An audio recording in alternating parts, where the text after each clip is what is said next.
What about with regard to the CFO position needing to be filled and that we're hiring a town administrator? There's been a lot of discussion about, do we need a town administrator if we're going to have a CFO? They're both, the highest paid employees. It's two big, chunks of money, over 200,000 for each one. Do you think that we need to dig into that a little bit more, maybe change the approach that we're currently on? Right. Well, look, the I think the responsibilities, the specific responsibilities of each, I think, we should make sure those are fully well clarified and make sure that they are in fact two separate roles and that it makes sense to have as two separate roles. My inclination is that a CFO really should be, as the name implies, the financial oriented part of it.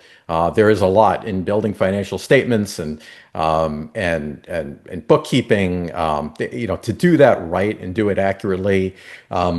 In my view, that's something we don't want someone. We want someone to have full focus on it and have the right background for that.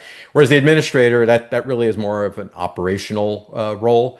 And I do think that having having a town administrator does make sense. To have that just pure keep the train on the tracks, make things run as smoothly as possible within the town hall and within the other departments within the town.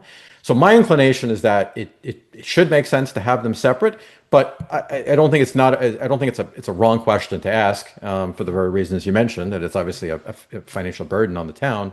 I personally think that having a well segmented, specialized governance, with the right people, ends up strengthening the town, and that there are benefits to that, even with the cost that comes about. But certainly worth having the discussion.